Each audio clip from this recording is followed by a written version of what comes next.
All right, we have many other topics to talk about, but our first contribution of the day has come in. It is a $2 tip.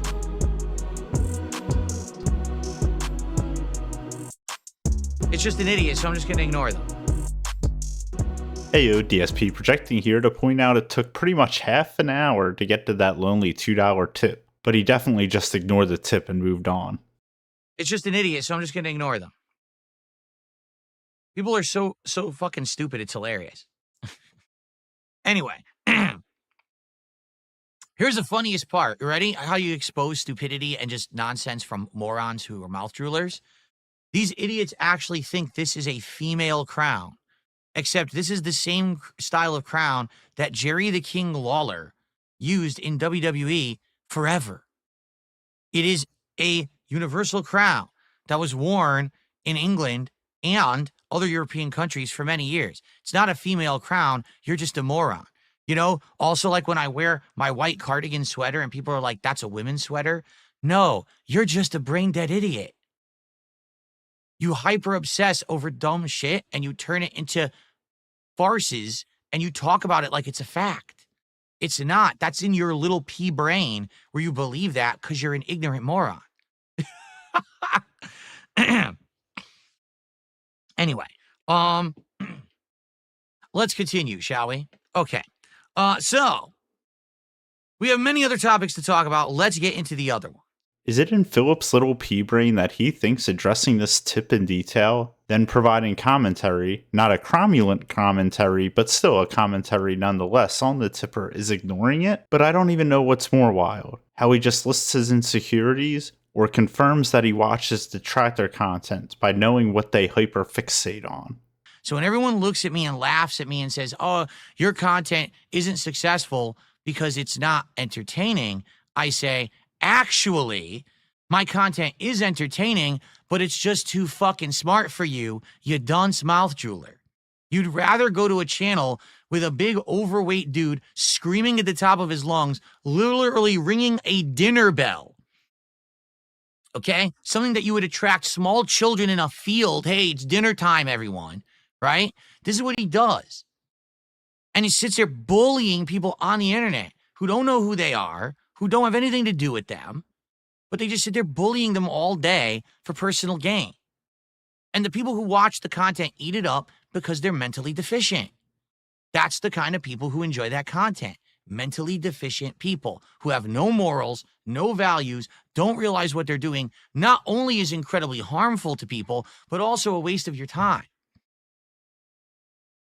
That's what you don't get. If I can make a living doing positive content that doesn't hurt anyone, then that is infinitely more meaningful to this planet and to humanity as a whole than someone who got a laugh and got a bunch of money, but they hurt people to do it.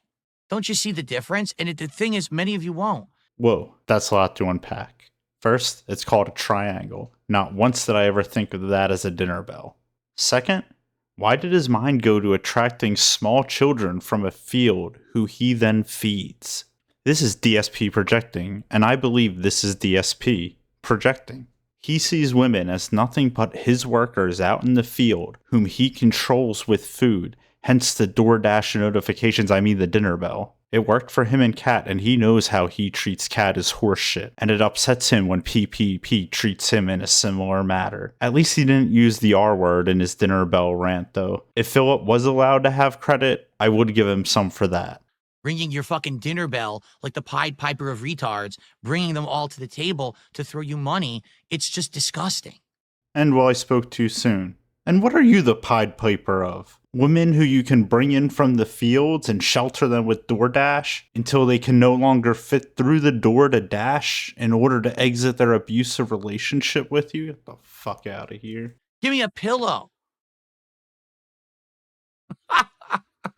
Oh my God. Anyway, we've got Javi, Nobody the Hate Monger, with a $2 super chat says, why are you trying to hurt the casino with slander? I'm not trying to hurt the casino with slander. I'm speaking facts. The problem is too many people don't understand the difference. All I'm doing is factual observations, right? Of course, like someone tipped $2 and says, crazy how certain chatters appear so upset that you would say anything about the casino right now. But then I see those same names hyping them up when they shit on you on their streams. Amazing bias. Of course. Do you think I give a shit about what those idiots say? I don't care what people, oh, how dare you say something about the casino? No, how dare they? How dare they fuck with me?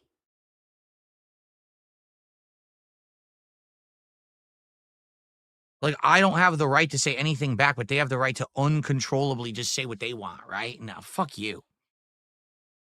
Anyway,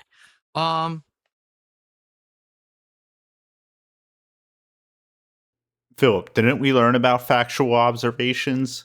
Like how your wife is fat? Likely because of your overseer, Epidus complex. Also, listen to how bitter he gets when he kinda has to acknowledge that there's nothing he can do. Some weird, inequivalent argument about rights. Which sounds exactly as uninformed as one would expect a 42-year-old who has never registered to vote to have. Rights are between you and the government. No one can stop you from talking about how you would rather grope a man over a woman, or how you would prefer to fantasize about PPP being your girlfriend, because you're that quick to replace your dying wife now that she's too sick for the fields. Let's see here. We have Cyrax Groiper, who became a sub over on Kick. Thank you to Cyrax Groiper for our first sub of the day. I don't really know what Groiper means. I think it has something to do with political stuff, right? I don't know. It sounds bad to me. Groiper? Is it supposed to be a positive term? Groiper? Like it's a group on the internet or whatever? I don't even know. I'm lost. It sounds weird to me. It sounds like groper, like you're going to grope someone. You're going to like grab their ball sack or something. Sound good to me. PPP acts like a crazy ex-girlfriend. Dude, did you see his reaction? All right. He says to me multiple times over the course of several months, hey, man, so yeah, I got too worked up and I said things that were inflammatory and insulting to you and your wife, and I'm sorry about it. And I wouldn't blame you if you want to break off all contact with the casino. You know, that's your call, you know, and it's fine. So after him doing this multiple times, I break off all contact with the casino and I kick him off my show, Smart Guys. And he immediately snaps and turns into like a spurned ex-girlfriend. Literally sending me, you F word, you F this, F that. Even though literally a week or 2 weeks before he had said, oh, I owe you big time for this favor you did going on Steve's show. He immediately says, oh, I don't owe you anything. I don't owe you any favors. You F, ungrateful F. The guy's nuts. The guy's fucking nuts. He doesn't actually understand the best stuff that we profited from was my idea. It was my idea to reach out and talk to them. It was my idea to have a crossover. It was my idea to do the co-op commentary on the Rich documentary. Okay. All that was the biggest stuff we ever did. All right. After that, it was all the ball in their court. So what did they do? And after that, it is all the ball in your court. And what should you do? Like or even dislike this video, comment anything your heart desires, or even subscribe to get even more of this nonsense. Thank you, and deuces.